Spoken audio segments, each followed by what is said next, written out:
We, the members of the Libertarian Party, challenge the cult of the omnipotent state and defend the rights of the individual. We hold that all individuals have the right to exercise sole dominion over their own lives and have the right to live in whatever manner they choose, so long as they do not forcibly interfere with the equal rights of others to live in whatever manner they choose. Governments throughout history have regularly operated on the opposite principle, that the state has the right to dispose of the lives of individuals and the fruits of their labor. Even within the United States, all political parties other than our own grant to government the right to regulate the lives of individuals and seize the fruits of their labor without their consent. We, on the contrary, deny the right of any government to do these things and hold that where governments exist, they must not violate the rights of any individual, namely, 1, the right to life. Accordingly, we support the prohibition of the initiation of physical force against others. 2, the right to liberty of speech and action. Accordingly, we oppose all attempts by government to abridge the freedom of speech and press, as well as government censorship in any form. And 3, the right to property. Accordingly, we oppose all government interference with private property, such as confiscation, nationalization, and eminent domain, and support the prohibition of robbery, trespass, fraud, and misrepresentation. Since governments, when instituted, must not violate individual rights, we oppose all interference by government in the areas of voluntary and contractual relations among individuals. People should not be forced to sacrifice their lives and property for the benefit of others. They should be left free by government to deal with one another as free traders, and the resultant economic system, the only one compatible with the protection of individual rights, is the free market.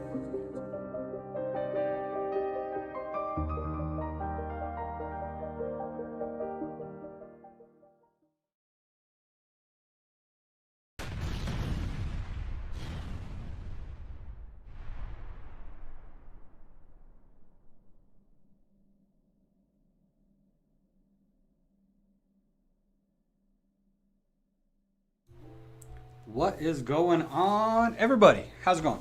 Yeah, new time.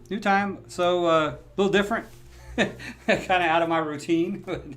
So I just had to wolf down dinner real quick and come in here. So I guess it'll get better as I get used to it. But it was interesting.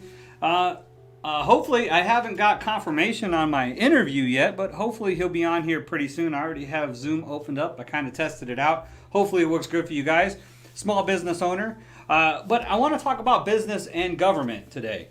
I was leaning to do civil asset forfeiture. I really want to talk about civil asset forfeiture, but I think talking about business and government, we can show how government power is manipulated by big corporations and how it hurts small businesses and stuff like that. And then, hopefully the interview will come on.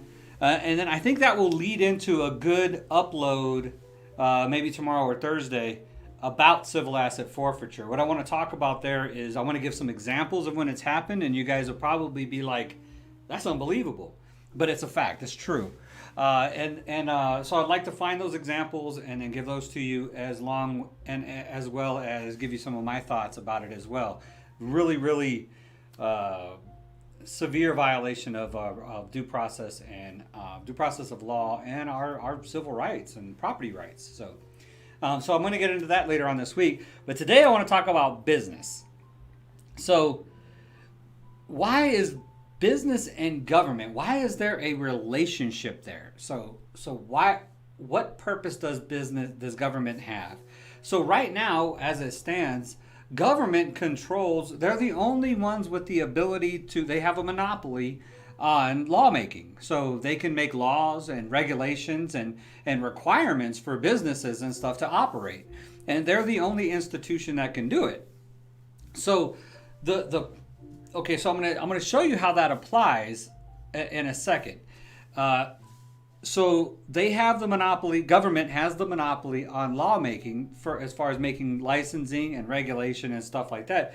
The market can't forcibly regulate by law a business. The market can regulate businesses because if a business is not practicing morally and people see that, the market will dictate and say, well, I'm not going to shop there. I'm not going to buy that product. If a company made a toy that was unsafe for kids, then and it was marketed towards kids, then the market would react and not purchase that toy. So that's how the market could regulate. But right now, as it stands, is government regulates and government licenses. They require companies, businesses, entrepreneurs, and anybody else to have a license in order to operate who knows what. I mean, they literally can fine you for mowing a lawn without a license. That's how bad it gets. So this is what government's power is. Now, what is the business relationship? Well, the five biggest lobbyists, special interest groups in government is the food industry, the oil industry, banks, healthcare, and pharmaceuticals. So these are the five biggest businesses. And of course, if you look at how much money is involved in these five, it's the majority. The majority of the money, the market is controlled by those five industries. I got some chat here. I got The Rock. Hey, I just got off to Evolve's premiere video. He said he was on the road and will be on with you soon. Appreciate that. Yeah. I'm waiting for him to jump on Zoom. I don't know why he don't jump on while he's on the road. He could just, I don't know if he has it on his phone or not. So, hey, Dave, I seen you in chat over there. How's it going, Dave? This seemed like a good topic. Yeah, I think it gets into real detail about how, why we need to, libertarians believe in limiting government power. I mean, they don't have to get them to not have the power to regulate. Do a minute on that so we can talk about it also with you and Evolve on stream. Do a minute on business and we could do that.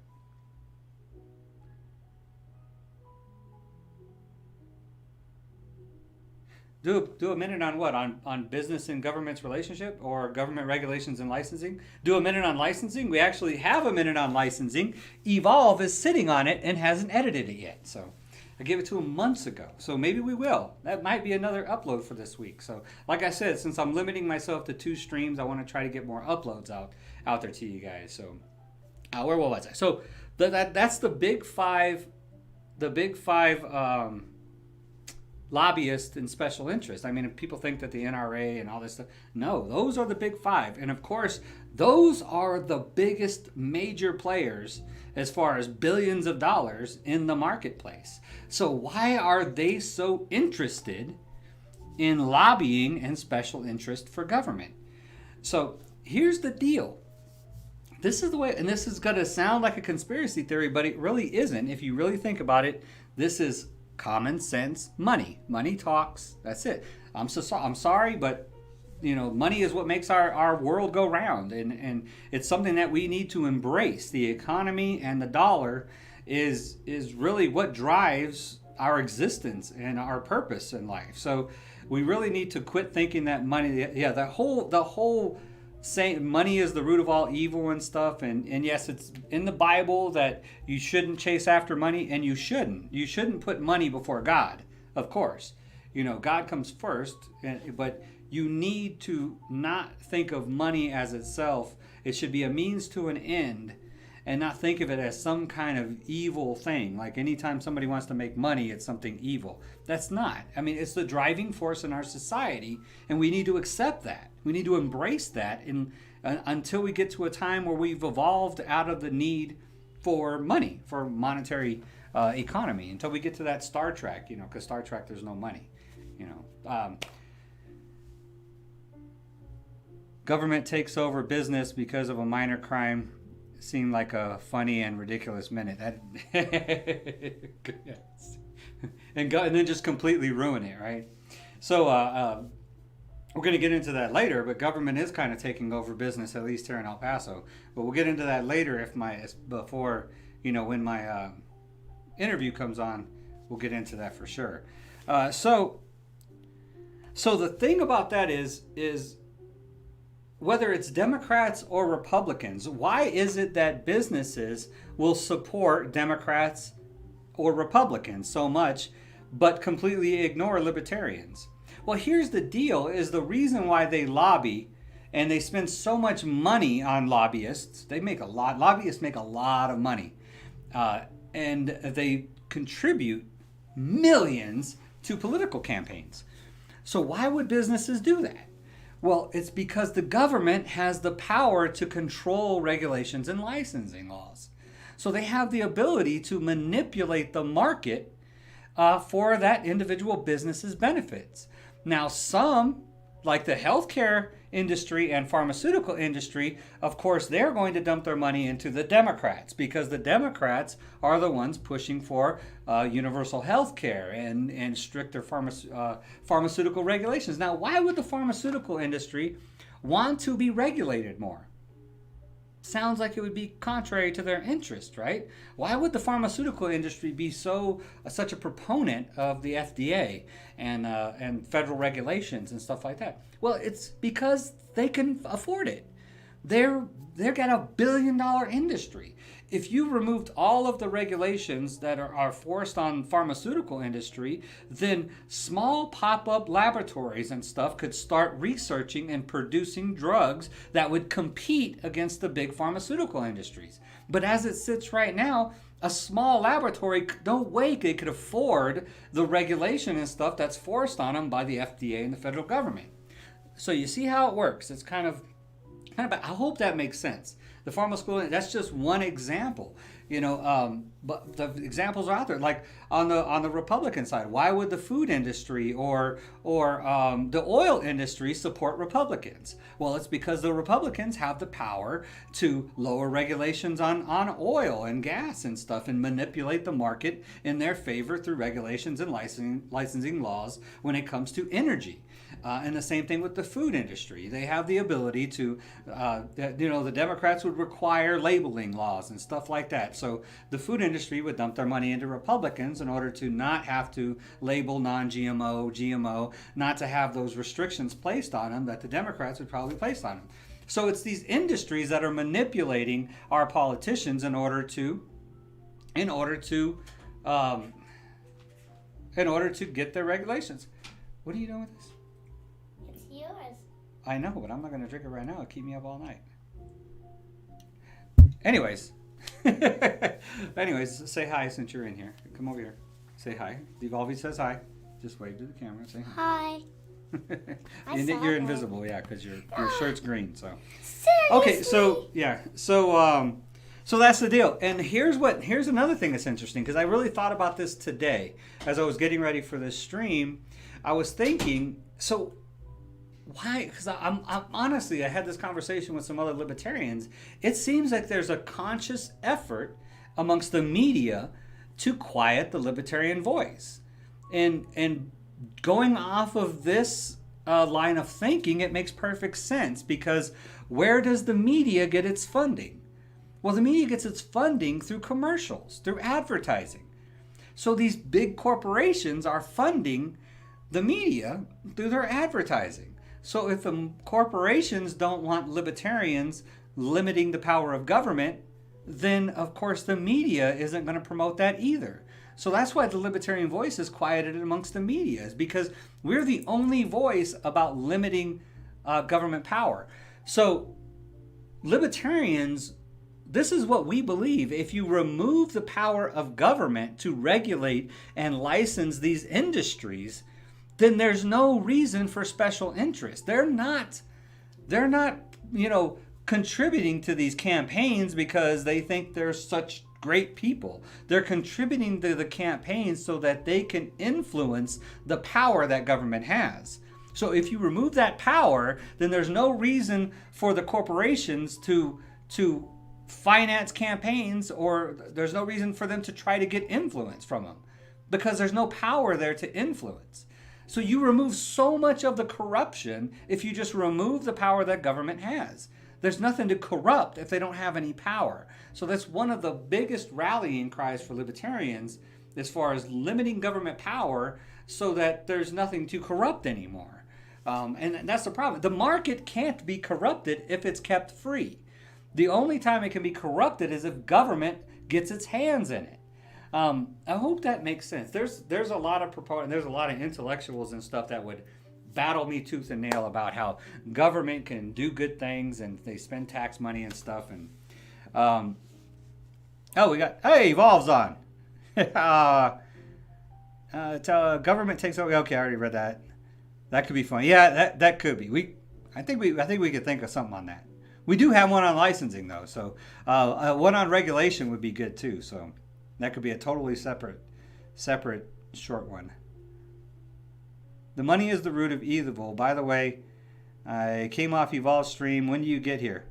When do we get here? Whenever I think he's just going to zoom in today.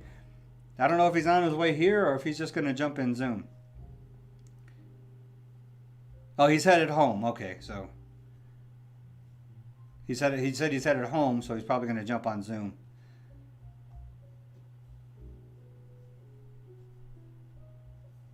Evolve has 2 cars but doesn't drive.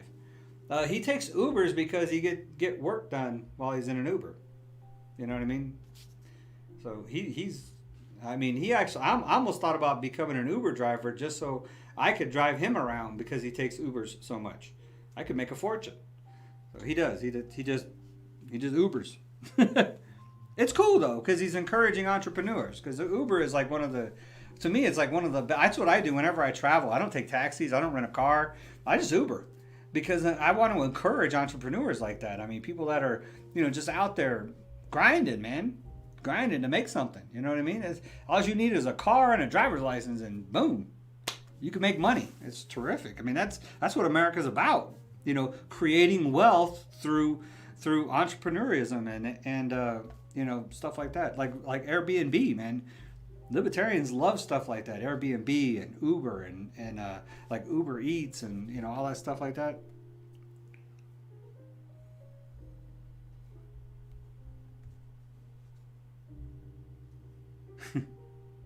Kid rocks. Media getting funny and advertisements makes a lot of sense. I don't agree with government should have no power. They need some to keep order. Okay, I'll get to that in a minute. Ukla. How much he spends a week in Uber? It must have more than a car payment a month.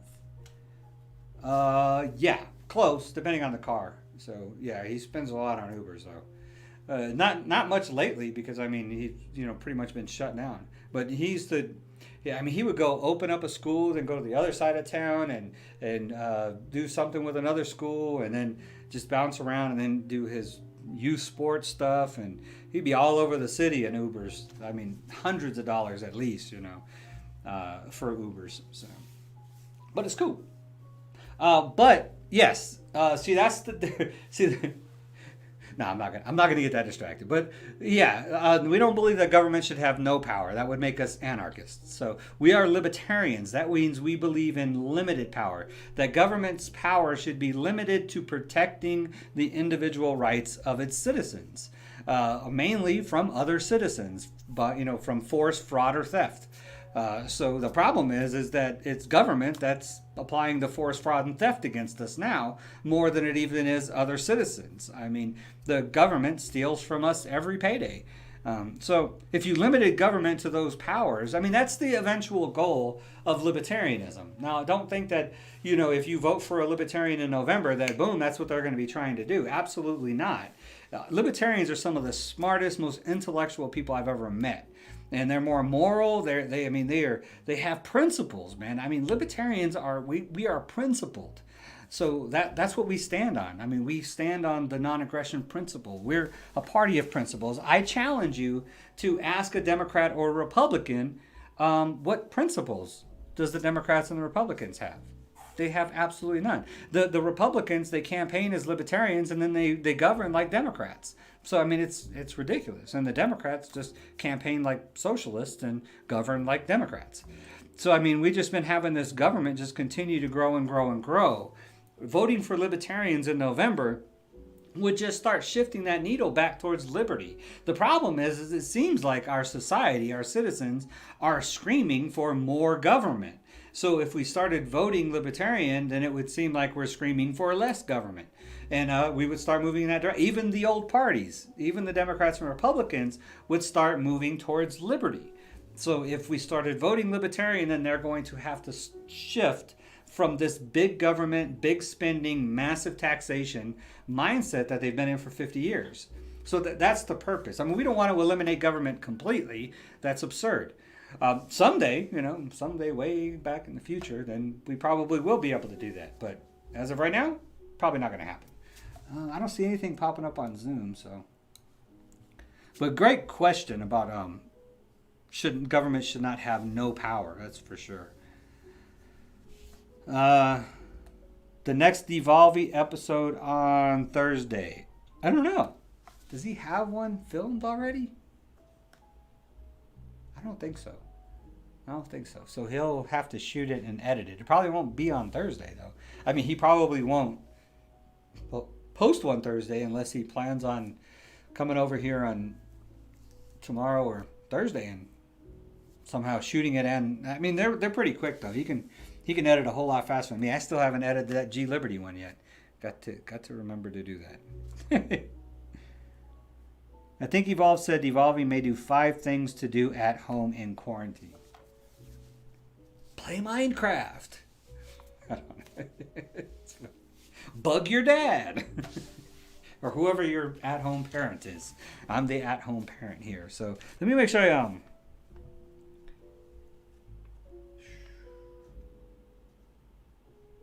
Yeah, okay. Yeah, I did cover everything I wanted to cover on the big business thing.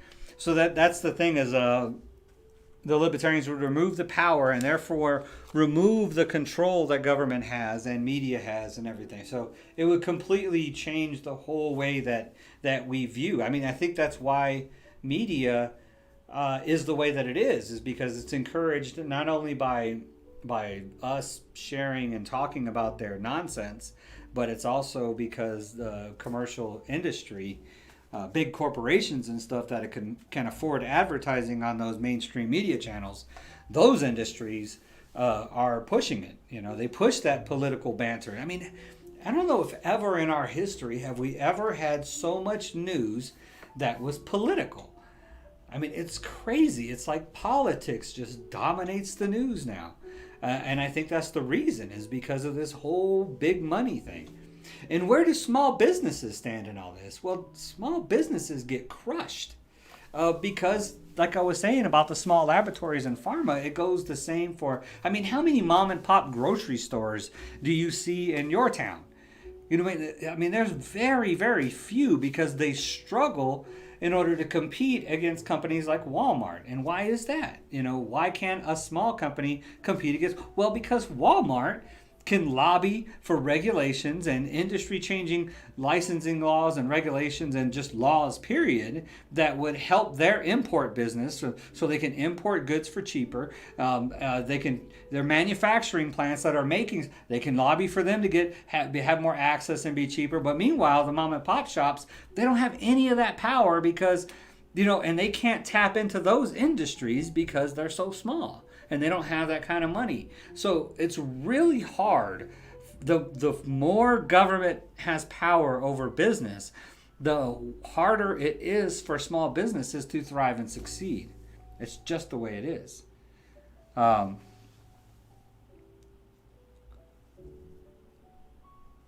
your dad, make mom annoyed, fight with your brother, torment the dog, play Fortnite. That's pretty good. That's yeah, you got it. You could just input any particular game. Fortnite, Minecraft. They like annelids. Have you seen annelids, the little worm thing where the worms are shooting each other? Yeah, they play that like crazy, annelids. And then he's been getting into these like RPG games on like survival RPG games that he's finding on Google Play. So I wanted to get into that. Let me see. While I'm still waiting, so I told him 6:15, 6:30, so maybe he'll jump on here in a minute, and I'll do my little introduction. So that's really the thing about small business, mom and pop shops and stuff, I mean, they bailed out the airline industry. They bailed out, all these big corporations and stuff. Too big to fail is ridiculous. There is nobody too big to fail, because if these big giant corporations fail, then all of these little guys will fill in the spot, guaranteed. And it's ridiculous. Like Amazon's not too big to fail, because I already know there's 2 or 3 online shopping places that could fill in that gap, that would fill it in a heartbeat. So nothing is too big to fail, except probably the Fed.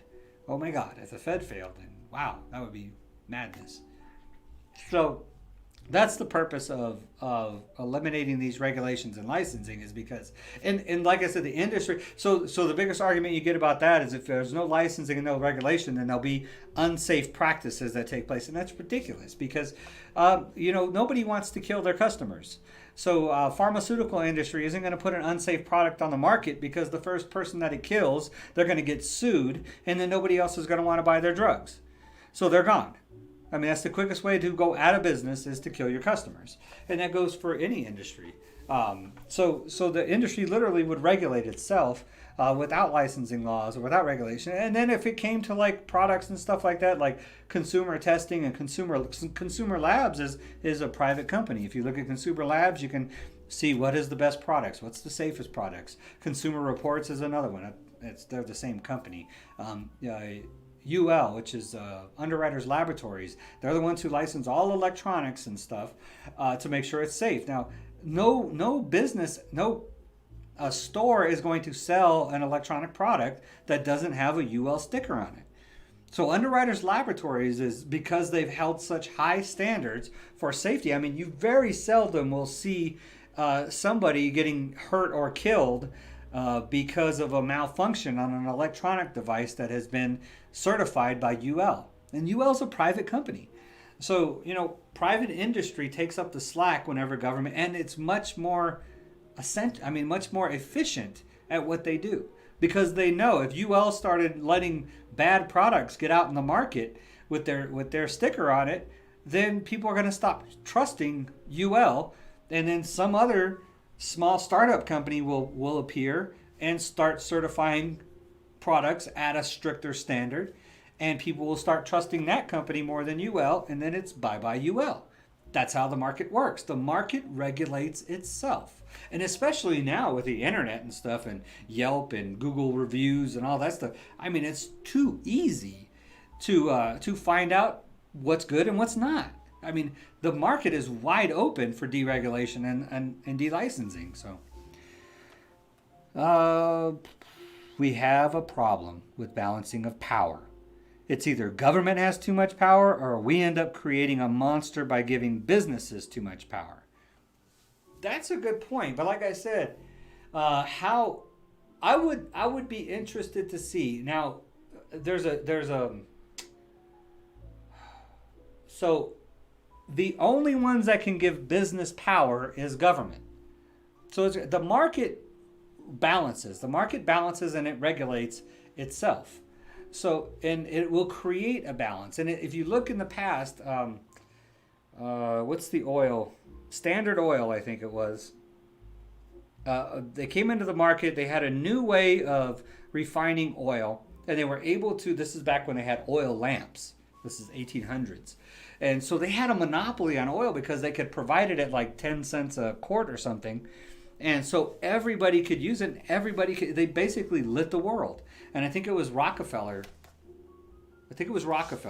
So it's a great story and a great libertarian example of how the industry regulates itself. So Standard Oil became huge. It just exploded. They literally had a monopoly, and they controlled the market for household oil for years until a few startups came up and started competing with them, and they started raising their prices, and so the competition started coming, and then sure enough, the monopoly went away, and there was plenty of market for oil, but it also encouraged entrepreneurism by, people didn't want to compete with Standard Oil, so they wanted to develop other ways to light the world. So hence we got electricity and stuff like that. So once we got electricity, then the need for Standard Oil grew even less. So the market regulates itself. I don't see how business can get too big. I've never seen it happen before. I would like to see an example of how business got too big or had too much power. What monster besides, any monopoly that you want to bring up, like the Bell monopoly with telephones, that was created by government. Almost every monopoly that you can come up with was created by government regulation, limiting anybody's ability to compete with that company. So, and it happens today with our utilities and stuff. Very few, like utility rates in places where there's competition are far lower and much better service than in places like in El Paso, where El Paso Electric has a monopoly on energy. So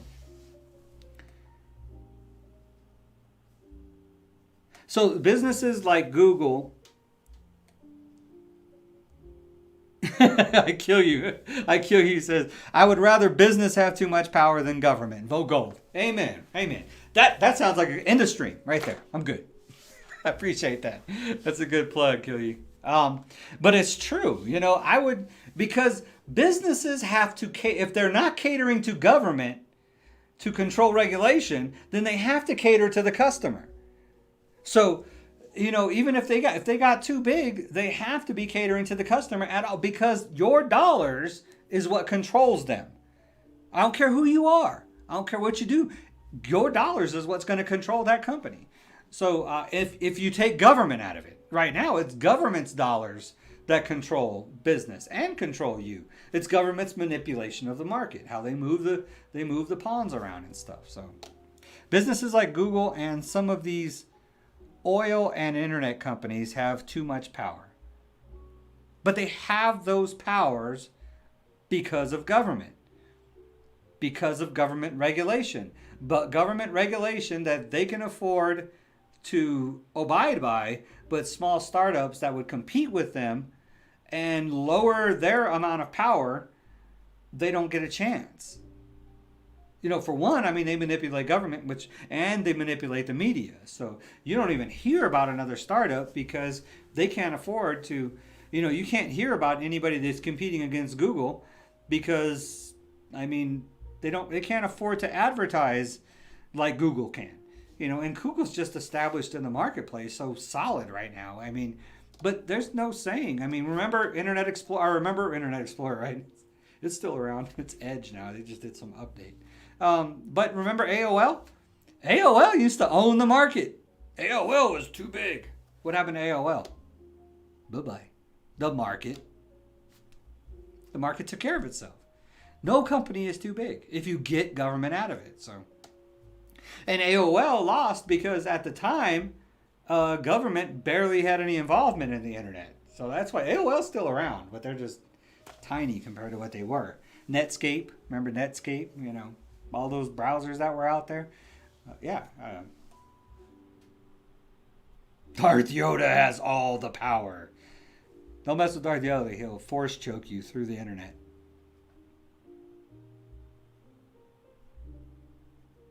Some of these businesses do have too much power. So, okay, let's take Google, for instance. I'm curious to see what power does Google have, and why is it too much? I'm curious.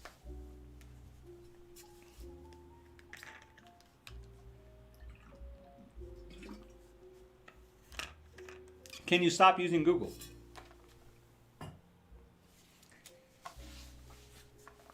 Can you? You can delete Chrome off of it. You can use Bing. There's all kinds of search engines out there you can use. Do you have to use Google? That's what we're talking about, right? Google. What power does Google have? Curious.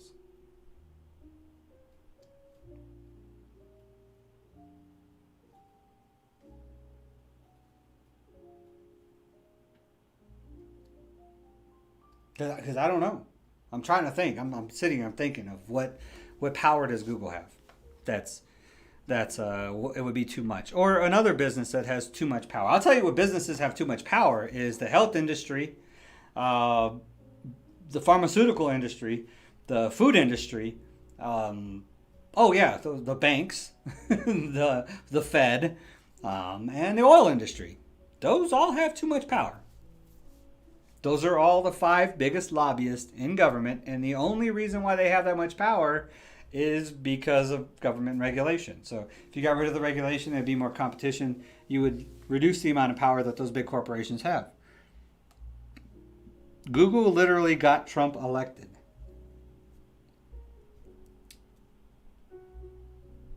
How is that?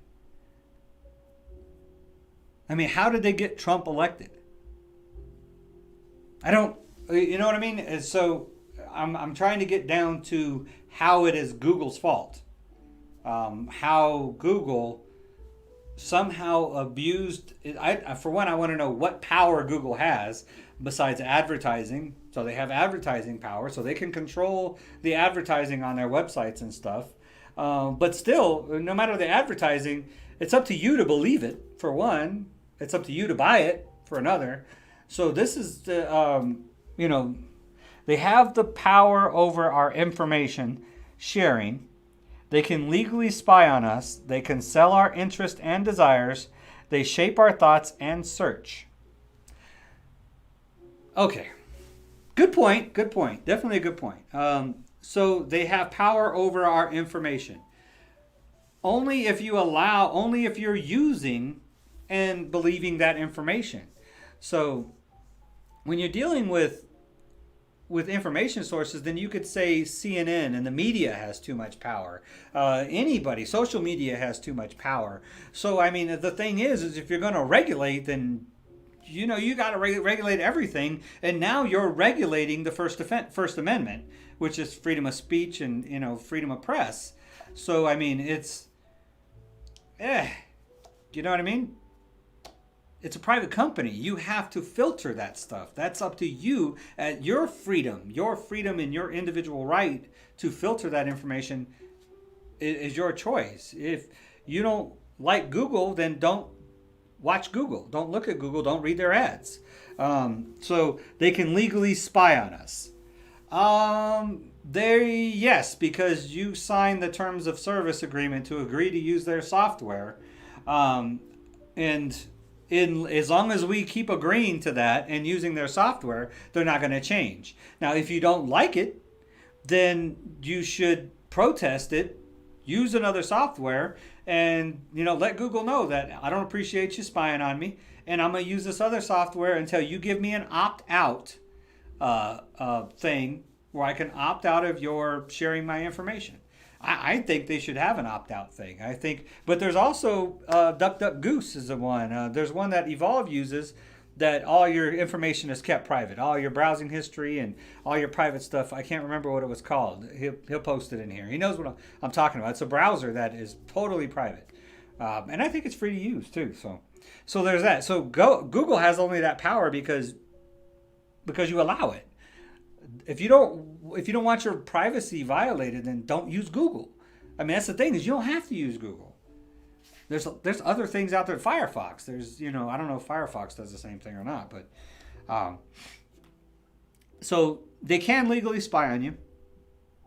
They can sell our interests and desires.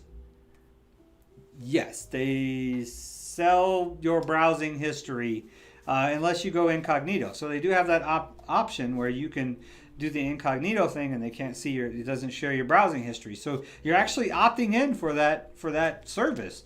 So they share your desires and interests in order to customize ads. Now, is that a bad thing? I don't know. You know what I mean? I mean, would you rather have ads on stuff that you don't have absolutely no interest in whatsoever? So yeah, they shape our thoughts and search. They shape our thoughts and I don't know about the search part. They shape our thoughts. I can see that. I can see where you're going with that. But like I said, there's a lot of things shaping our thoughts, and I don't want government regulating any of them, because that's just I would rather private corporations have the power to shape my thoughts than government. That's a dangerous ideal right there. Just think of some governments that have tried to shape people's thoughts. And you look at, Nazi Germany, you look at the czars of the Soviet Union, you look at Mao Zedong, you look at, communist North Korea. These are governments that are shaping thoughts. I would rather trust Google.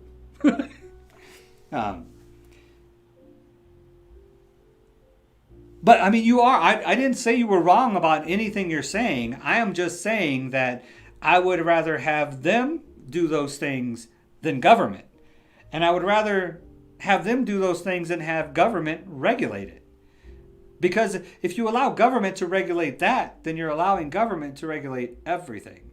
Or other things. Not everything, but other things. I mean, they kind of have that power as it sits, but, it's just really... I mean, luckily we have this Constitution that makes them have to tap dance around in order to try to violate our civil liberties and stuff. So, internet social media platforms, they are partners with some of the top news channels. They have congressmen in their pockets. Google is not just a browser. Yes, you're exactly right. Congressmen in their pockets. So you're getting on late, 5th grade. That's what we're talking about, is why... it's through government regulations and stuff. That's why they're in congressmen's pockets, is because government has too much power to regulate and control industry in order to benefit these places. That's why Google gets too big. That's why Amazon gets too big. That's why all these big corporations just keep getting bigger, is because they're in the pockets of the congressmen and senators and presidents that are legislating this stuff that control the market. You know what I mean? It's the big thing to make sure that the rich stay rich. I mean, the rich are controlling the way that you think through government power. So that's the thing that we're trying to fix. Let me open this up and see if he actually replied.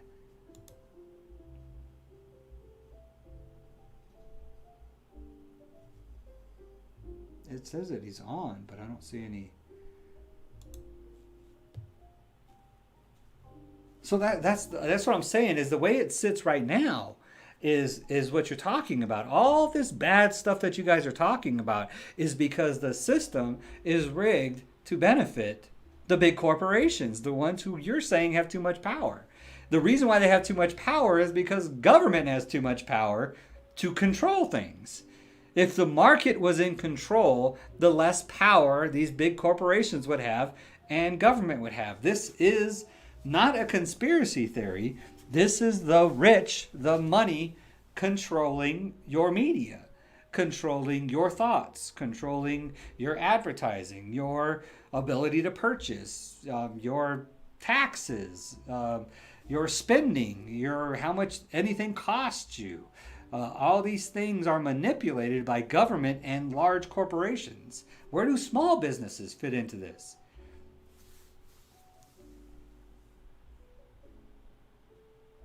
Google is its own AI. I'm not getting woke. I don't talk conspiracy theories. I talk fact. This is not a conspiracy theory. This is a fact. You can follow the money. You can look at any political person. Just pick your congressman and go look at their financial report. You can look. It's online. That's one of the... I don't know how we managed to get, transparency in politics like that, where you can look and see who's financing your congressmen and senators' campaigns, but it's there. Speaking of financing, should I get into that, Evolve? Now, I'll wait till you jump on. We'll talk about Act Blue here in a minute. So it's all political financing. It's all control. But it's control because government has too much control. So I want somebody give me an example of government, a necessary control on the market that government should institute. So some kind of law or regulation that you feel is necessary for government to institute in order to protect us, or in order to limit the amount of power that these big corporations have. So you see, what you're saying right now is that Google and all these corporations are too big, right? Well, they're too big with government. That's what I'm saying, is with all this power that government has, and they're being funded by Google and Amazon and oil companies and all these places. So you're saying the problem is happening right now. My hypothetical doesn't even exist. So that's what I'm saying is, you're saying the libertarian way won't work because you can see what's happening right now. Well, what's happening right now is not the libertarian way. This is big government controlling things, manipulating things through regulation and licensing. Exactly the stuff I'm saying is bad. So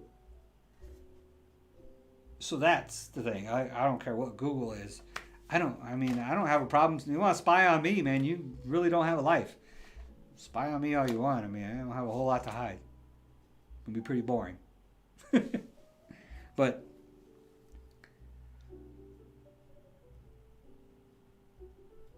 Google mind control. He's not woke. No, talk to me about Google mind control. I don't talk conspiracy theories. Send me some facts.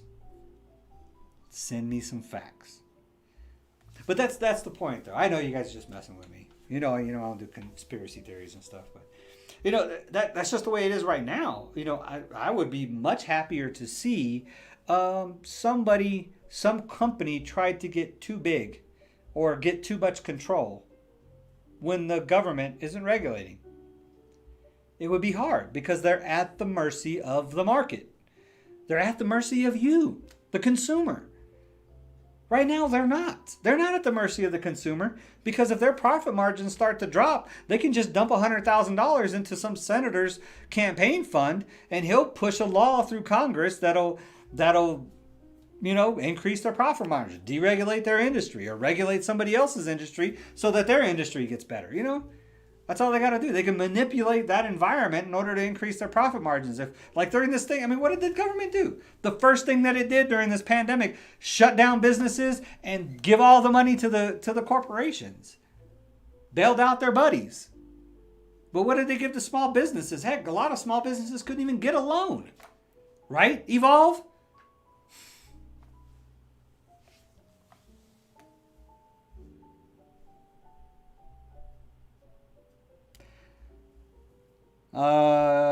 There is a lack of balance because government is on the wrong side. There is too much government weight in on the businesses.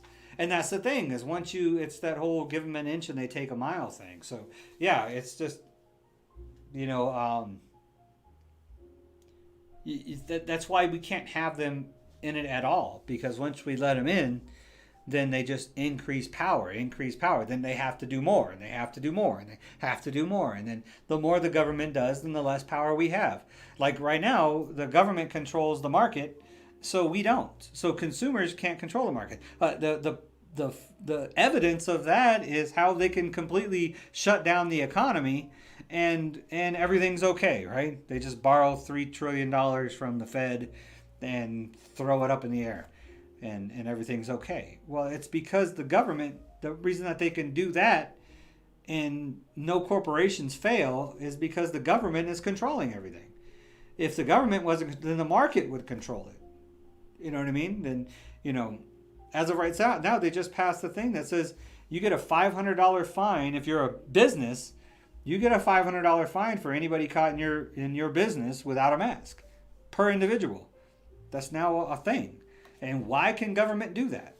Why does government have the power to fine a business $500 for allowing somebody in their business without a mask?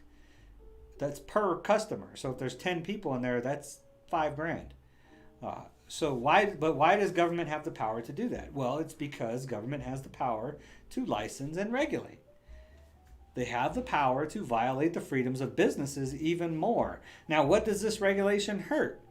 The one or two people that are going to sneak into Walmart and cost Walmart $1,000, that's nothing. It's a drop in the bucket. But mom and pop shop down the street, get one person caught in there, that's $500. That could be their rent, especially in a pandemic. when they've barely had any business anyways.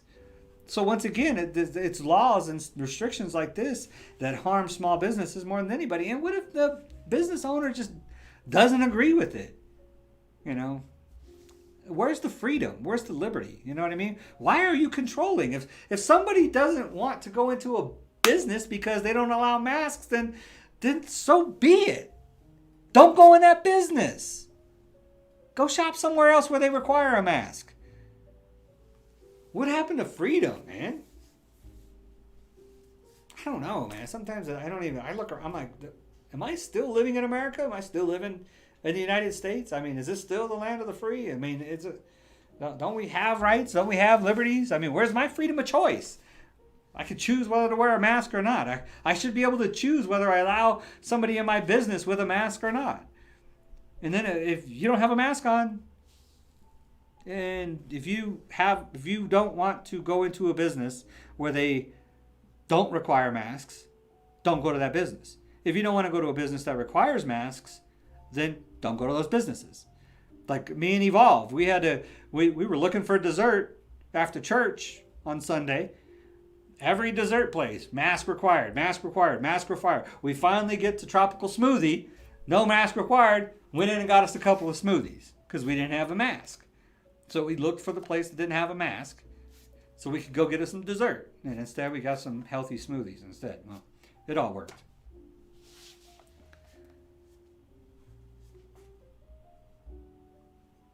You ain't got Zoom on your phone?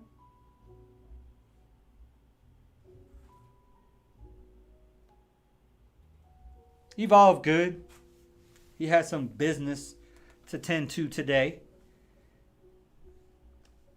So the governor of Texas, I got the rock said, is that legal for them to charge a $500 fine? No, absolutely not. But Evolve got a ticket that's going to cost him like $700 for trespassing into a public park. So we'll see how that works out too. He's like, I'm not paying it. I'm not paying it. So he's going to fight it. So I don't blame him. He should. I told him that from the beginning. I wouldn't fight it. So the governor basically left it up to the mayors to, because a couple of cities, El Paso, one of them, and one other city in Texas, they were pleading with the mayor to allow them to require masks. And so the governor finally caved and was like, fine, just make whatever rule you want. And so, the mayor of El Paso was forcibly $500 fine for allowing customers without a mask into the building. Even in gyms. Unless you're actively exercising, you have to wear a mask in a gym. No, none of this is legal. How can it be legal? How can the government force a business to, how does government all of a sudden have the right to make rules for businesses? How does the government have the right to force people what to put on their face? I mean, that's what I'm saying is, where's the Constitution? Where's freedom? Where's that stuff, you know? I'm confused. Yes, this is not right. How are they able to do this to businesses? Right, especially after the shutdown and everything else. Now they're limiting. It's madness, man. I don't know. I don't even know. Sometimes as a libertarian, I'm like, I don't know how to attack these things because they're just baffling. They're just baffling. So.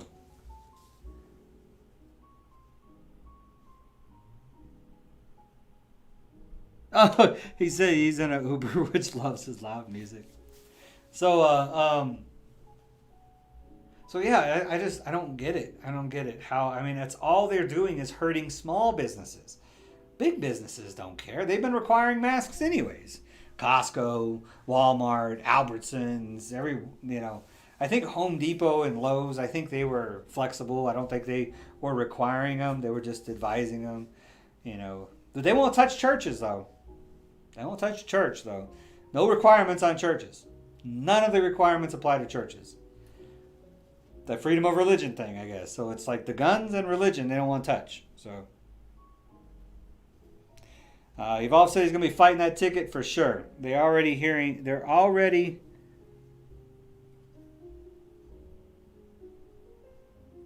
threatening a warrant if he doesn't pay in 10 days. Yeah, the courts were closed, and didn't you have like a notice to appear when the courts were closed? So I guess you were supposed to, I don't know, chase down how to zoom in or something. Yeah. For trespassing because his wiener dog doesn't like to pee on the concrete. Or poop on the concrete. I don't know. But, yep. It's crazy. It's crazy how much the influence is with politics, man. I was showing Evolve, and I'll do this. I'm going to do, as a matter of fact, I was going to do this as a video too, a side video. But I'm going to show you right now. I might still do it as a video. But this is going to be kind of surprising to y'all. And I told Evolve I might do this. I wanted to do it with him, though. Should I wait? Should I do the Act Blue thing, Evolve? Or should I wait for you?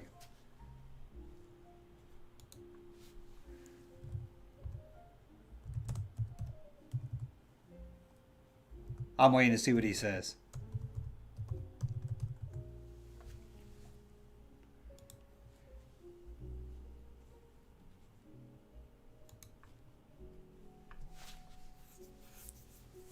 I don't know. It just goes in to show how. Why don't businesses protest this?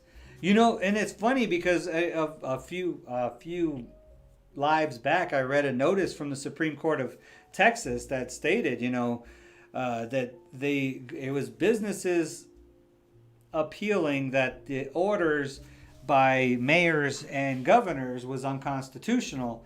And but they skipped the district courts. So the Supreme Court said you need to, follow the chain of command. You need to take this to the district courts first, and then it can come up to the Supreme Court. But they also stated an opinion that said that governors and mayors basically got put on notice that these orders that they're giving are unconstitutional and will be treated as such. Now, the thing about that is there is a U.S. code that states that if a government official or a governor or something like that, if they violate your civil liberties, if they violate your constitutional rights, they personally can be held accountable, right? So the businesses could sue the governor or the mayor directly based off of this U.S. code. But then again, there's qualified immunity also, that as long as they consider the violations reasonable, that they can't be sued. So there's all this legal stuff that it's already going on. There's already massive lawsuits being filed and being seen, and it's moving on up through the Supreme Court. And I think I think emergency orders in general are going to have to be addressed by the U.S. Supreme Court. The U.S. Supreme Court is going to have to stand up and limit government power during an emergency. Or at least specify the emergency and exactly what powers and at what point they're going to be allowed to take. Like we can shut down businesses at this point. This many deaths, or this imminent threat to life. This is some kind of standard of proof of the threat to life, something. We can't. They just can't. I mean, they're just exercising unlimited power right now because of a virus. That viruses have been around since we've been around, probably before us. I think that's what somebody's saying. That viruses have probably been around before us. So, wait. I want to do that pod with you. I've been doing my research on that dog food. On that dog food. Oh, okay. On the top. Okay. Okay. I'll let it go. It just plays into how misleading. How it's like magic, right? It's like magic. You're like, oh yeah, I'm gonna make this disappear, and then you go like this, and then poof, it disappears. It's sleight of hand. What do they call that? Distraction or whatever. I don't know. I'm not a magician. Evolve's a magician, so. Oh, you want to do it today? Oh, okay. So I'm going to wait for you to jump on. All right. I'll wait.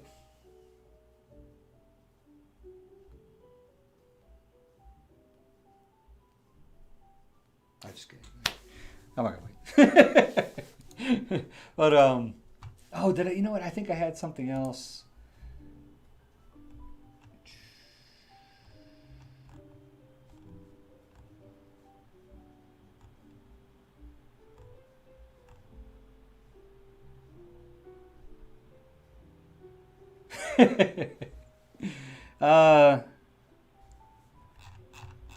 You believe the whole Black Lives Matter was a plant? Well, could be. Could be. We're going to talk about that in a minute. I guess whenever Evolve jumps on here. So, what in the world?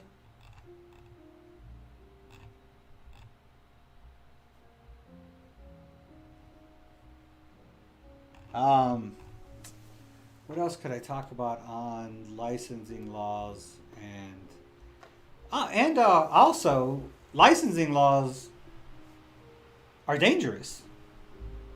They actually kill more people than they protect. So, for instance, because of licensing laws, it requires professionals and stuff to pay money in order to get licensed. So, and what does it really say? That, they pay some government agency and they give them a piece of paper. How does that prove that the person is any safer or not? They still have their degree or diploma. Take chiropractors, for instance, right? So a chiropractor gets a degree and doctor of chiropractic. But they still have to be licensed. They still have to be a licensed chiropractor, right? So then they go and they pay the government a bunch of money, or a board a bunch of money, to get a license to practice as a chiropractor. Even though they already have the doctorate, they still got to get this license, right? And what does the license actually do? Does it protect you as the consumer? Well, no, it doesn't. It does absolutely nothing. It actually hurts you, because the chiropractor has to pay so much money to this licensing board. Then that's more money that they have to charge you. So especially in the case with chiropractors, because preventive medicine is usually not covered by insurances. And chiropractic is preventive heavy. If you go to a chiropractor just when you have back pain, it's probably going to take a whole lot more and maybe even surgery to get you fixed. But if you went once a month or once every couple months, then you probably would never have any back pain. So because it's preventative, then it would be beneficial if it was cheaper. But it's so expensive because of licensing. So therefore, most people won't pay for preventative chiropractic care, and they'll wait until their back pain is to the point where they possibly need surgery. So you see how licensing can actually hurt. And it's almost in every case where licensing is a requirement that it makes it so expensive that it's actually harmful to the consumer instead of helpful. So that's how licensing actually hurts. No, you can go for it. I'll just be in chat. Probably won't make it in. You should speak on why they decided to go at businesses instead on individuals. They were able to do those mask requirements because of these permits and licenses. Oh, yes. And that's another reason why they can require businesses to wear masks, is because who licensed the businesses? And literally the governor of Texas, when there was those hairdressers and stuff, were opening their doors before they were allowed to open, then the governor was like, well, I'll just pull their license. That's the power that they have. So I'm going to violate your civil liberties. I'm going to violate your constitutional rights. And if you oppose me, then I'm going to pull your license to operate and shut you down. That's why government doesn't need so much power. And that's exactly what he said. The governor of Texas. I about lost my mind. Threatened to pull their license because they are exercising their constitutional right to operate their business. It's crazy. Ridiculous. Now, man, we'll go through that. I want to go through that with you. I also want to dive back into the border state thing.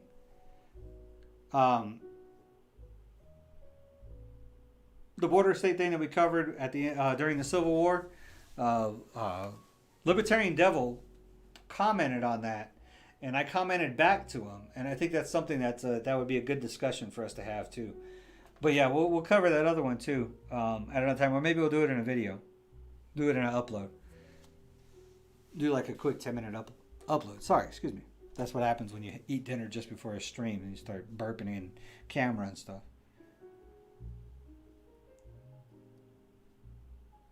It is, and I'm sorry, guys, but that's one of the reasons why I wanted to cut down, go to 2 streams, and I actually try to take a break in between where I don't watch the news, I don't check my Twitter, I actually just shut down sometimes because it gets exhausting to see what is going on and to, I don't know if you want to call it, be as woke as I am, or just to have the knowledge that I have about, the Constitution and liberty and freedom and knowing how, the freer we are, the better we are, the more prosperous we would be. And to see how we are being so manipulated by media and politics and everything, it's exhausting for me because I do get emotionally attached. It's not so, and I noticed that, like, career politicians, and I'm like, man, how do people do this, in politics, just so they either have to do the same thing, take breaks from it, just shut off, or they must not care that much. They don't get that emotionally attached. You know what I mean? So because it's exhausting. It's exhausting sometimes.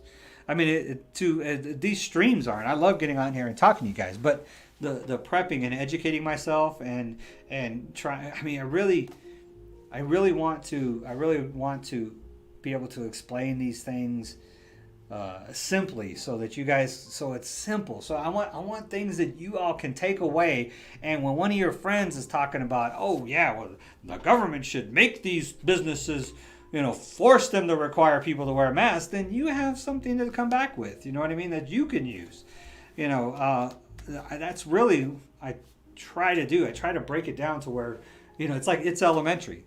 To take, elementary school things and break them down to where, whether you're 4 or whether you're 40, I don't know how to Evolve does it, but go look at his channel, It's Elementary, and you'll see what I'm talking about. But yeah, that's what I want to try. That's what I try to do with libertarian principles, is I try to break them down and make it easy for anybody to understand, and most of all, share. And that's why I want to get so much more into. I see how good the Libertarian Minutes are, as far as getting the information out and shared, and more eyes and ears on it. So I want to really focus more on those.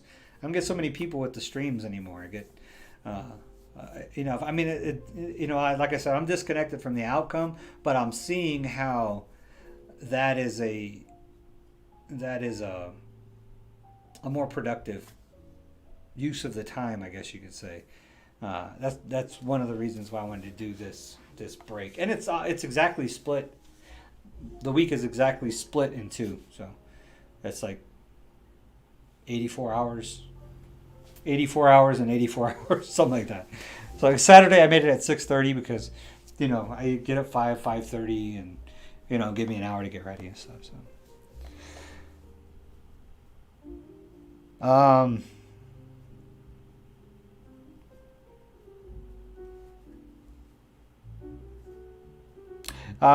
the question about what the Evolve said about the border states, because I never knew that. Yeah, me neither.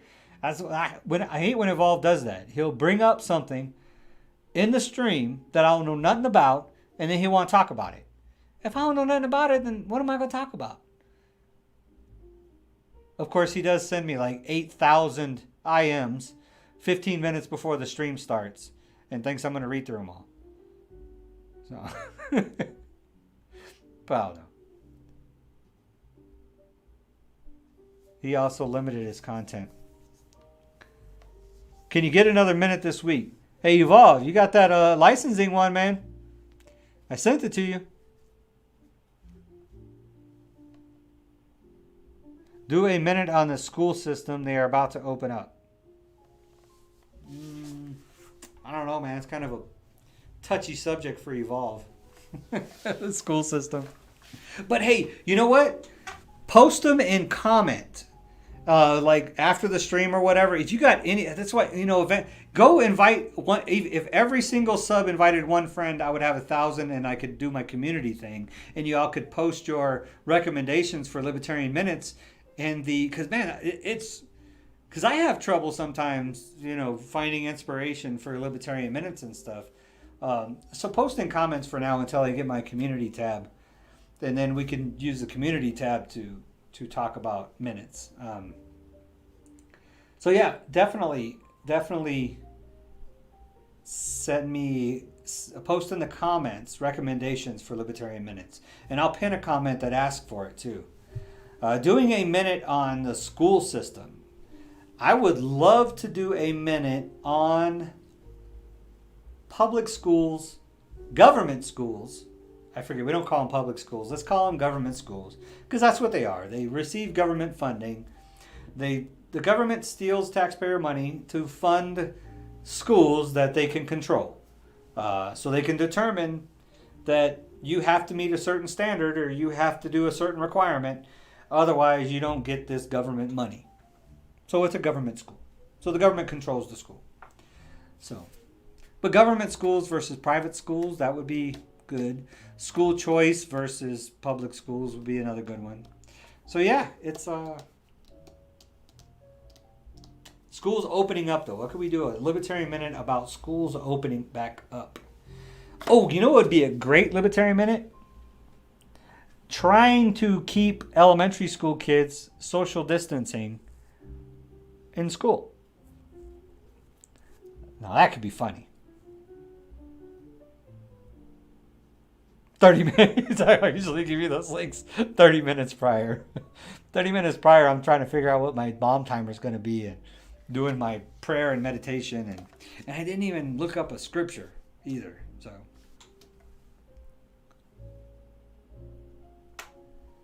I think Evolve is actually evolving away from public schools. I still haven't got him to read the chapter on public schools in Dr. Mary Ruwart's book, Healing Our World, The Compassion of Libertarianism. So a lot of what I believe from libertarianism comes from that book, Healing Our World by Dr. Mary Ruwart, R-U-H-A-R-T? R-U-W-A-R-T.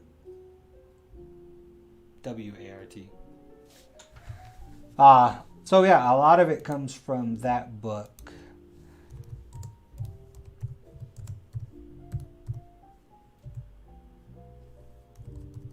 Actually, I think it's R-U... Yep.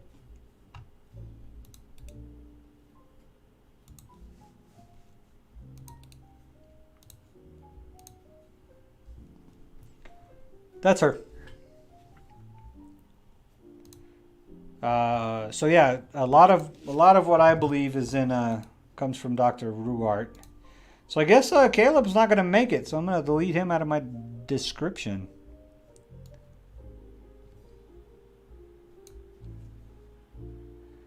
Corona is back in the news. I did notice that in my description.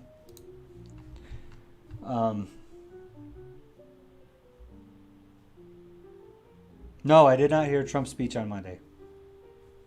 Is that the one from Tulsa where he said Republicans are the party of liberty?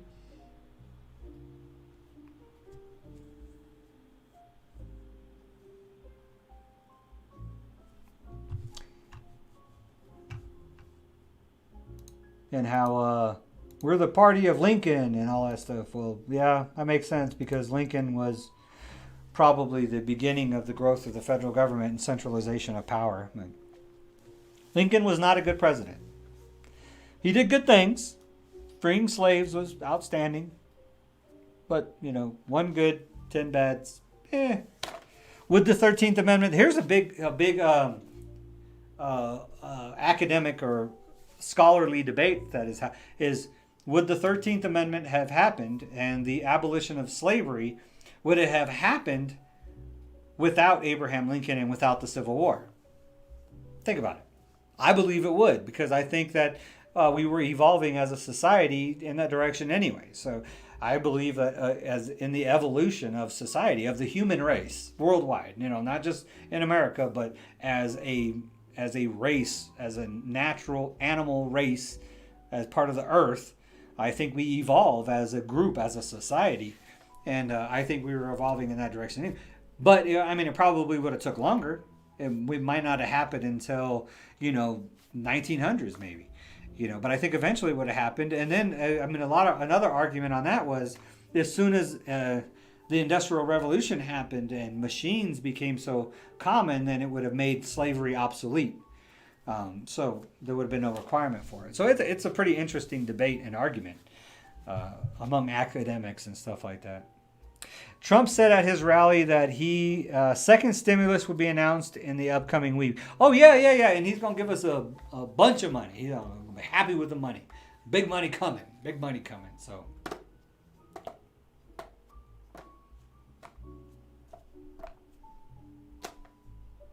where's the money coming from?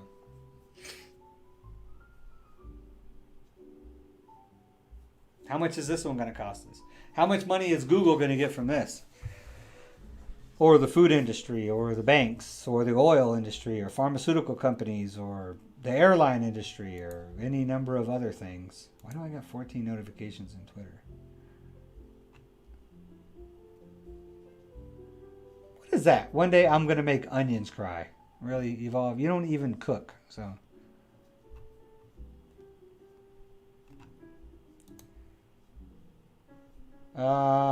Presidential harassment.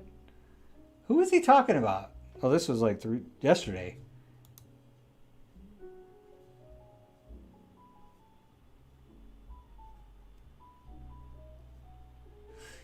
And it's 2012.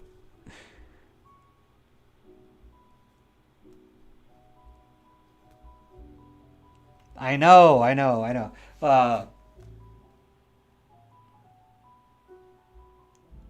Both sides are on board. Of course they are, man. It's just growth of government. It's spending. Of course. That's why they're continuing these restrictions. Oh, yeah, but we had the largest day worldwide in the United States, India, and Brazil were the largest contributors to new cases of corona. Why are we so focused on cases of corona? I finally have a close friend that got corona. This is not... this is what do you call it? Like a friend. This is a friend of mine. Not a friend of a friend, but a friend. This is, first close, Not close, but we're friends. She got corona. And she said it sucked. She had fever. She had headaches. Couldn't smell nothing. Couldn't taste nothing. Whole body ached. Miserable. For like, I don't know for how long. A week or 2 weeks or something. Just miserable. I was like, you had the flu, right?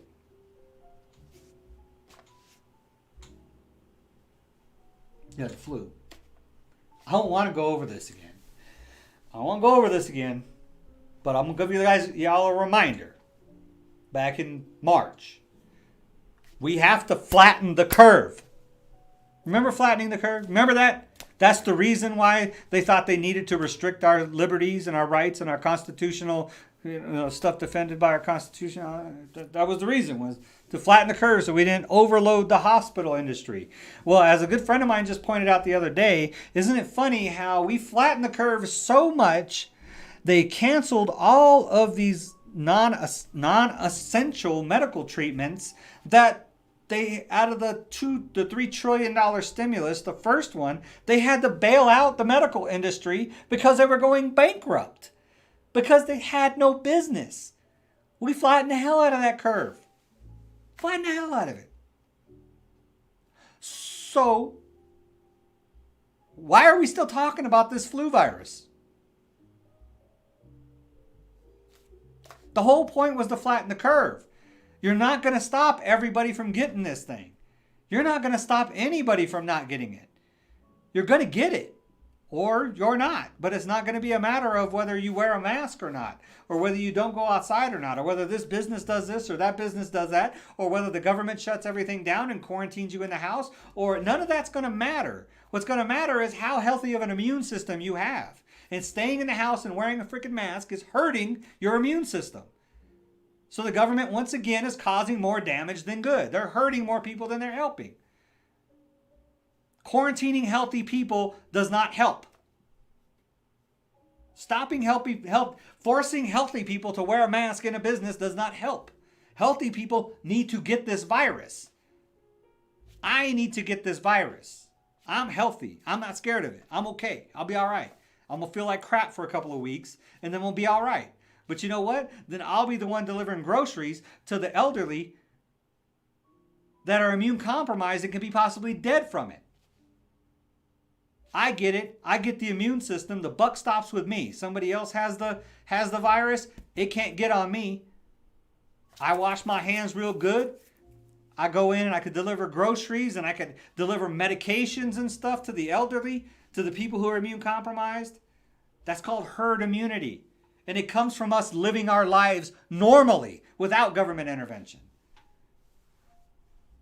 So they're still blowing up these numbers of cases. Great. I'm glad the cases are blowing up. Because that means more people are going to be immune once they get better. Are people going to die? Yes, people are going to die. That's what happens with viruses. Viruses kill people. Guess what? There's only one end to this life. It's death. We're all going to die. Is it horrible? It's horrible for the families that are left behind. It's horrible for the friends. It's horrible for the people who love them. As it is with any time somebody dies. But everybody is going to die. We had that discussion on death on Saturday, so I'm not going to get back into that. But yeah. But it's something we all go through. It's not something we should use to control our lives. The fear of death should never control our life because that fear is irrational. Yes, the fear of death is irrational. Now, you should have a sense of self-preservation. You should not want to die. That's rational.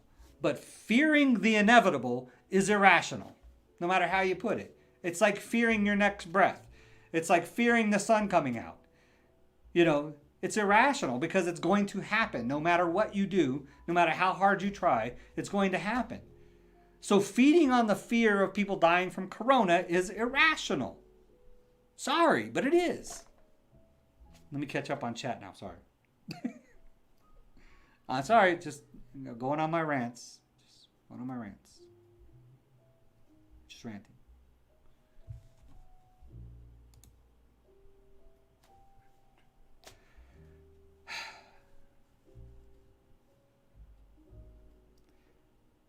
Serious question. Are you sending your kids to school in August with the CDC regulations? We're working on something.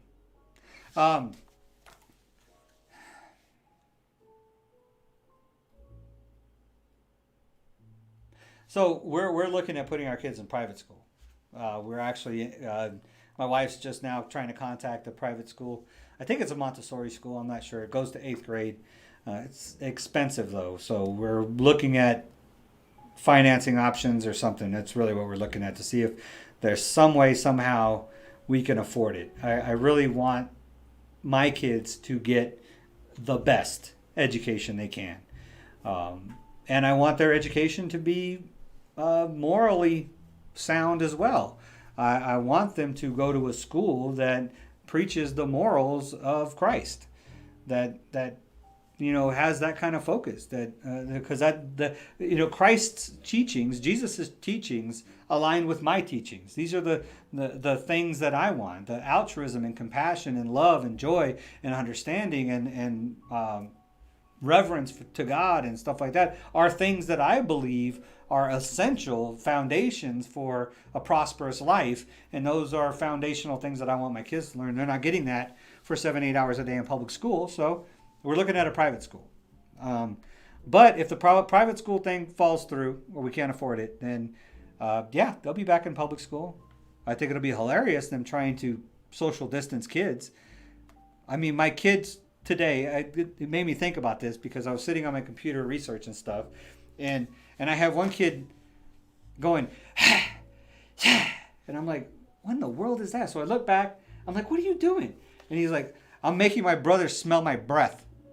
So he's like lit in his face, like in his face. And that's what it made me think of. I'm like, this is what kids do. This is what elementary kids do, right? And this is what they're going to try to prevent in a public elementary school. Or they're going to try to make them wear a mask all day. In which case, I'm going to tell my kids, every single chance you get, take the mask off. Just keep taking it off. I will not get mad at them at all. Don't lose the mask. Because our masks are from church, so... but yeah, I will not get mad at him at all. I don't care how many times the teacher calls and says your kid keeps taking his mask off. I'll be like, oh, well, that's fine. He needs to breathe. Like air. Not his own carbon dioxide, but air. So, okay, so that covered that one.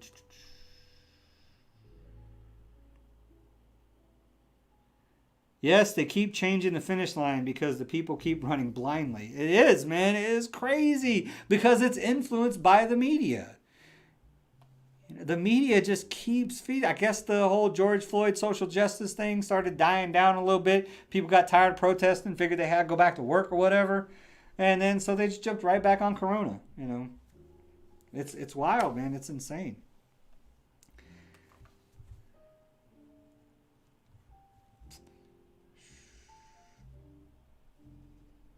Hey, Drama, what's going on, man?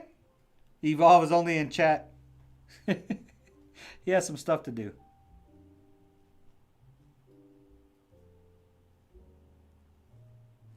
You shouldn't... Why are you ranting about death? Just because it's going to happen, you shouldn't run around giving death a parade. That's funny.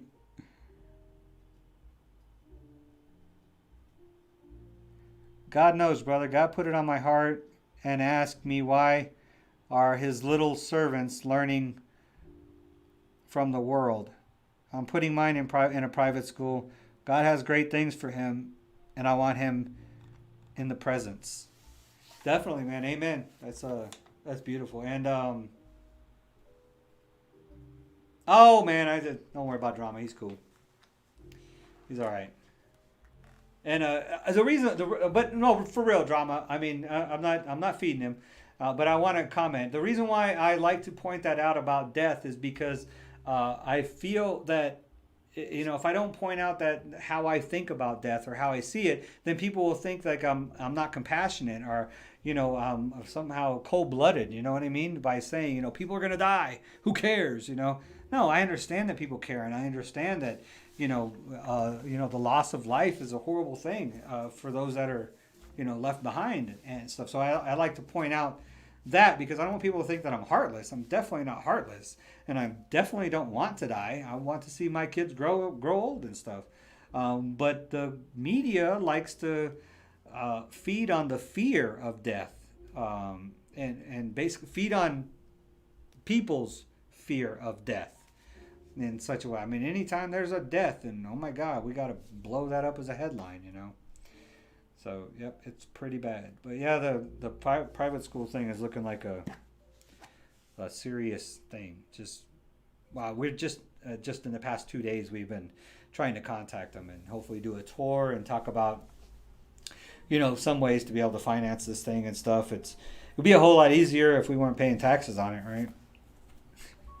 Wait, I don't. Never mind. So, but you know that's the shame though. Is if you put your kids in private school, now you have to pay public school still, and then you have to pay private school as well. Wouldn't it be nice if they just let you have your money and pick what school you want to put them in, whether it's public or private? I would be happy with that. I would be happy with, you know, people keeping their money, and then the public schools could compete with the private schools for people's money. Wouldn't that be good? Like, you don't have to pay taxes. You don't have to pay public school taxes if you didn't want to. I mean, that would be cool. I mean, don't steal my money. Because now, if my kids aren't in public school, it literally is theft. Because you're taking money from me for something that I don't use.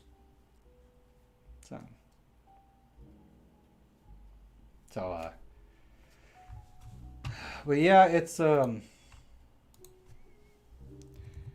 don't get it, man. It's it really bothers me though that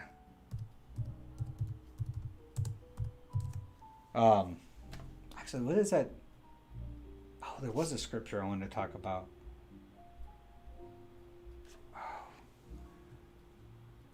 And it had to do with schools too.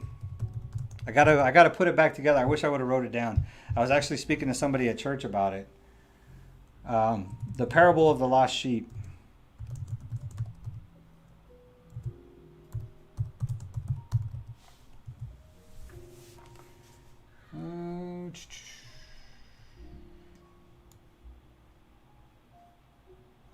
Which one do you think's better, Matthew or Luke? We'll go with Luke. We'll look. I did Matthew last time, so we'll go through Luke.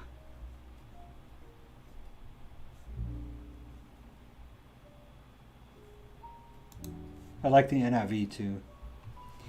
So that's so weird how even private school members still have to pay public. Well, yeah. Public school, you don't have a choice. Even if you don't have any kids, you pay public school. If you own property, public school is taken out of your property taxes. If you own property, you're paying for public schools. Tellbog says, Luke, do Luke. So yeah.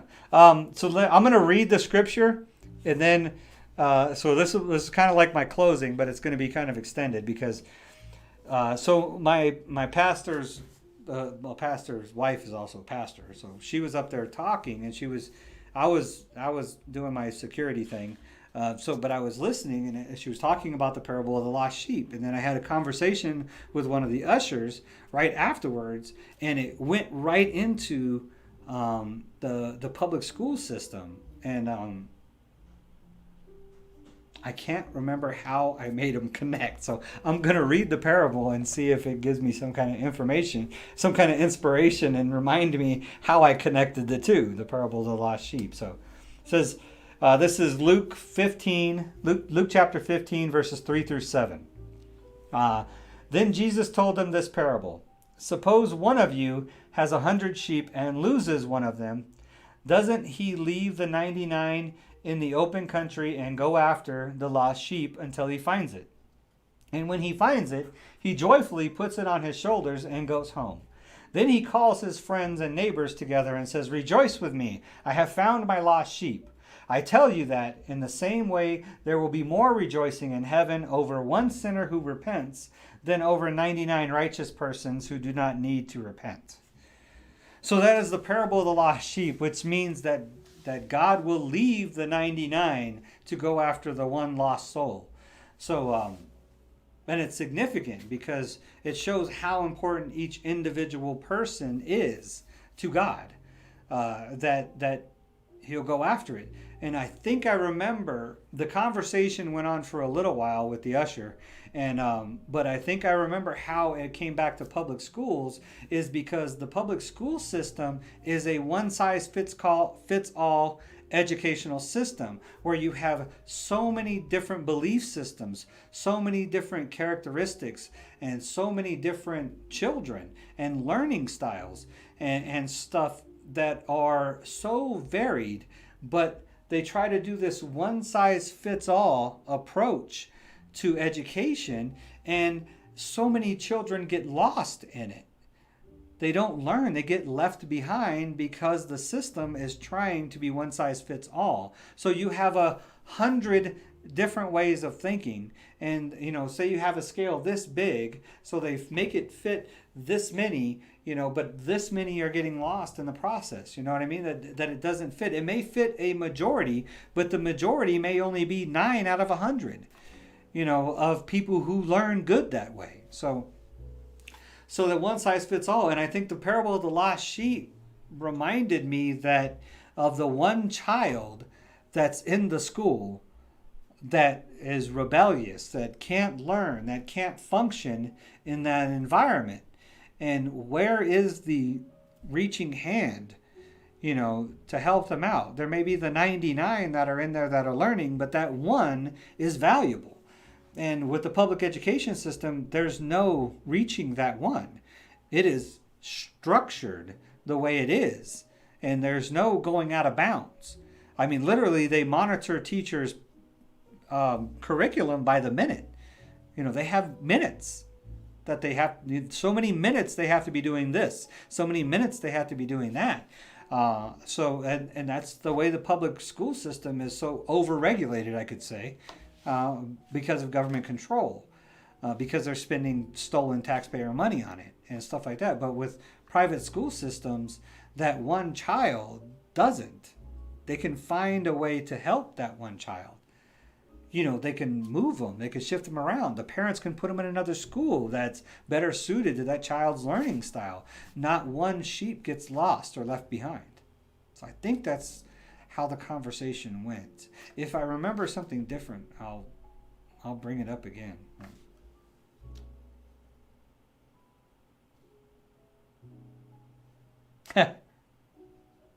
Civil asset forfeiture. I'm going to do, like I said, I talked about it at the very beginning of this stream. The civil asset forfeiture, I'm probably going to do an upload video. It's probably not going to be edited very much or anything. But what I want to show is, because I want to research some examples, I want to give you guys at least 5 or 6 solid examples of the corruption that goes behind civil asset forfeiture. Civil asset forfeiture is when you can be accused of a crime, suspected of gaining property or money from that crime, and have that property or money confiscated by the authorities, forfeited by you, and auctioned or sold, and you'll never get it back. And this is after you've been accused, not even convicted. So you get accused of a crime. They determine that, like if they suspected you of dealing drugs, they bust into your house and they find $100,000 under your bed. So they're going to suspect that you got that money from dealing drugs. They're going to confiscate that money, and you're forfeited it. You're going to forfeit that money because you were suspected of dealing drugs. Now, if they determine later on that I wasn't dealing drugs, you found completely innocent, you're like, okay, well, can I have my money back? They're going to be like, no, it's gone. It's truth. God's honest truth. Civil asset forfeiture. What I want to do is a good solid video showing you how they feel justified in doing this. I want to talk about some examples of when it's been done and why it is a complete and I shouldn't even have to explain why it's a complete and absolute travesty and gross violation of your constitutional liberties. So I wanted this one to be about businesses. I don't know how I got into schools. But another good parable is the parable of the coins, where he gave one coin, other 2 coin, 1 5 coin, one buried it, one invested it, But I don't think it's going to be a Libertarian Minute. It'll probably just be like a 10-minute upload where I talk about it and give some examples.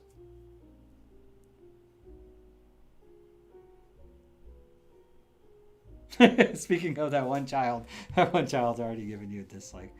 And that's kind of sucks because I gave him some props, I gave him some props. Can't please them all, man. Can't please them all. It's all good.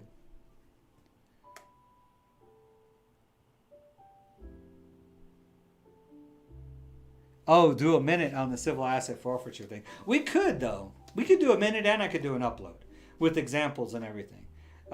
Civil asset forfeiture could be a good minute. Because it wouldn't be that hard to do. I mean, that little example I just showed you could be a simple Libertarian Minute, I have the $100,000 underneath the bed, life savings. I don't trust banks. There's people like that. So, but I'm gonna go ahead and wrap this thing up. But I appreciate all y'all's great comments once again. Y'all kept it going, kept it flowing. Apparently my Zoom interview didn't happen, so it's really where I want to shift a lot of my live stream. I want to give you guys somebody else to listen to.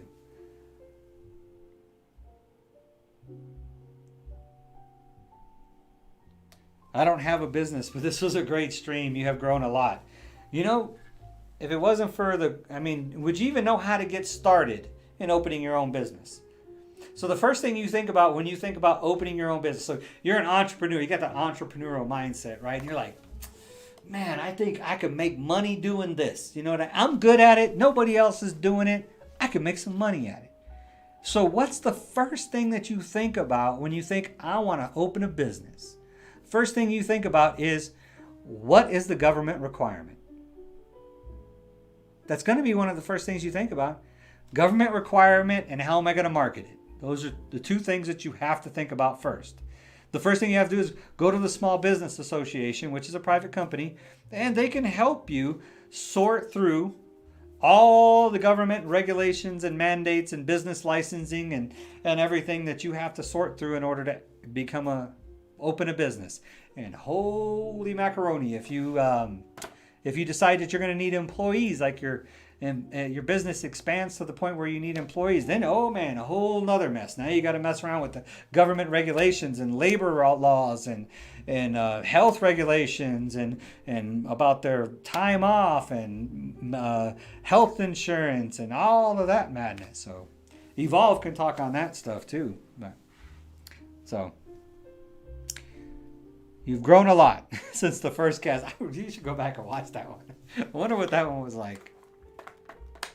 Appreciate it. It's good that it keeps growing and that I keep growing and keep learning. And like I said, I just try to be me. So I'm not trying to be anything that I'm not. Just trying to be transparent as always. I really feel an attachment for y'all. Even the new people that pop in. I mean, Tell Blogs, you've been with me, Make Up Chaos. I Kill You. All you guys. Fighter69, you guys been with me for a long time, and I love you guys. I really appreciate it. You guys keep me motivated. If there was nobody in here, I'd still be talking to the wall, but the cast would have probably ended an hour ago. So, but I like talking to y'all. I mean, I really consider y'all my friends, and if you ever make it to El Paso, or if I ever make it to your neck of the woods, we should get together. I'll buy you a beer or a cup of coffee or whatever you drink. So, or breakfast or lunch or dinner, whatever. So, I will be traveling. Beginning of July, I'll be in Orlando, Florida. So if anybody's in that area, I'll be at some golf resort. I have to look up the name. But if anybody's in that area, I'll be in Orlando, Florida. And then at the end of July, beginning of August, I will be in McAllen, Texas, which is down south, over by Houston area. So if anybody's in that area, give me a holler. These are the two Libertarian conventions. So I'll be at the National Convention is in Orlando, Florida. And the Texas State Convention is going to be in McAllen, Texas. So, other than that, I don't have any travel plans. So, Evolve should tell his story about his business and that he had to go through and how it got started. Yeah, definitely. He should.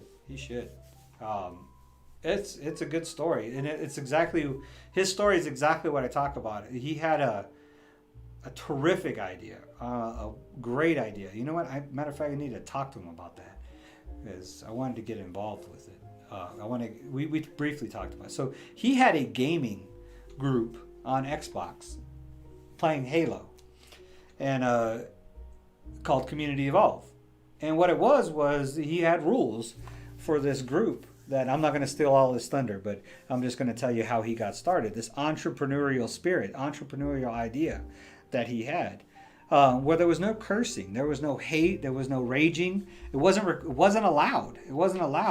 And so that was you had to agree to those terms in order to play in the community. It started off real small, just some of him and some of his friends, and it started growing. And then parents started hearing about this gaming community where that wasn't so toxic. And if you play first-person shooters, they can get pretty toxic in there. So, and they were like, so they started signing their kids up, putting their kids in it, and then the system just started building and it regulated itself, when he had contact information for the parents. If one of the kids raged or went crazy, he would contact the parents, and so many violations, he gets kicked, stuff like that. And then he just thought, hey, we have something here. I wonder if I could turn this into a nonprofit and expand it. And the first thing he had to go through was becoming a lawyer so that he could jump through all of the hoops and stuff by the government in order to create a nonprofit, which from what I hear is a nightmare. So I don't know what Evolve does. Just know he makes money. So he's a gamer. Yeah, he's a gamer. Yeah, he loves gaming. So he's on the Apex Legends now, I think. But he has a nonprofit that's focused on youth. After school programs. He's got projects that help teach kids like video editing and producing and writing and everything that has to do with making commercials and movies and short stories and stuff like the Libertarian Minute. He's got kids that could do that, like 7, 8-year-old, 9-year-old kids that do like video stuff and other after school programs. He's got sports, all different age groups of sports and stuff like that. It's all kid related, focused on youth.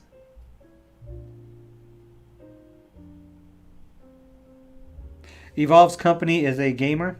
No, but it's way bigger than that now. It's expanded well beyond that, beyond just the gaming community. But the gaming community still exists. So it's called Community Evolve, and it's still on Xbox. So yeah, the gaming community still exists. It's huge too. He's got hundreds of people on it. I think if not thousands. I don't even know what it is, but because he won't let me in. I guess I'm a rager or something.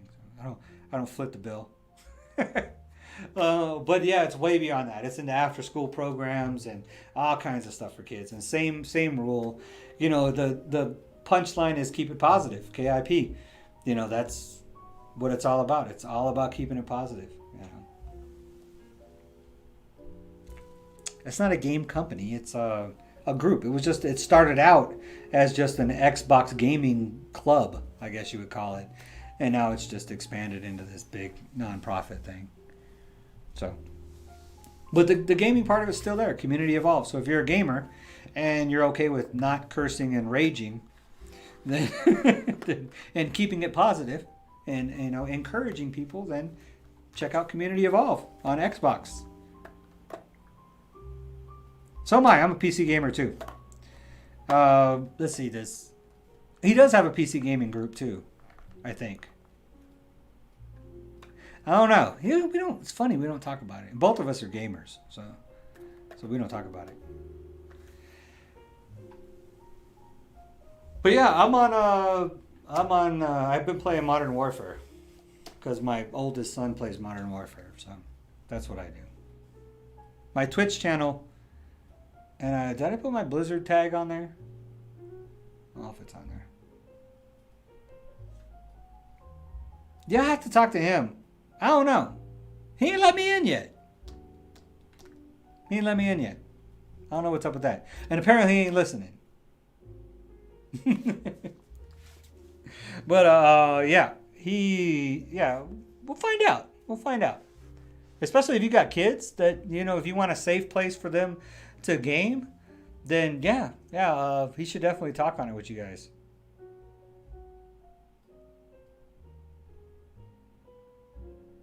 He's smarter than he acts. You don't think he acts smart? No, dude's smart. You don't think he acts smart, huh? He's nope. I don't know. He's got his faults though. Sometimes I think he puts too much on his plate. Too smart for his own good. Gets too many things going at the same time. And then overwhelms himself, and then stuff starts dropping off, and doesn't get to put as much effort into the things that are real important because he's spread himself too thin.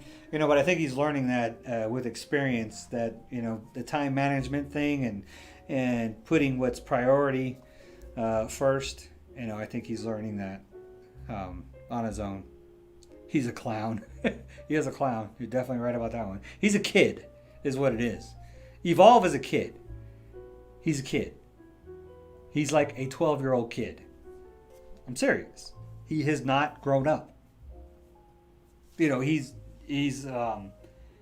got that kid mentality. Just the way he thinks and stuff. Well, not the way he thinks. I mean, he's smart. I mean, I'm saying he's got a 36-year-old brain working on a 12-year-old character, I guess you could say. Or however old he is. I think he's 36 or 34 or something. I don't know. He's not specific about that either. About how old he is. But anyways, these questions you need to ask him.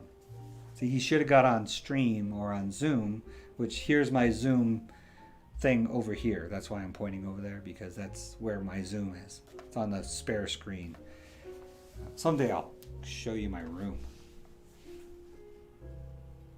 It's not much. You'd be surprised. Shut the green screen off and just kind of give you guys a 360. Let me clean it up a little bit first. So. But I appreciate you guys. Thanks so much for watching. Great chat. I think we learned a lot. I learned a lot looking into this one again about media, business, and politics, and how they all kind of conspire to keep your money and keep your time and keep your attention.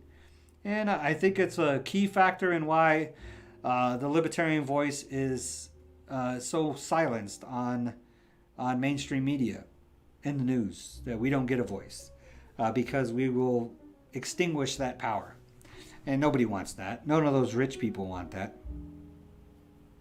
Now, he's in his 30s, at least. So thank you all so much for your time. I love y'all. God bless y'all. KIP, keep it positive. Love your neighbor. And go in peace. Have fun, y'all. I will see you on Saturday. And I got to get you I owe you an upload before then. So I will try to get it there. Peace, y'all.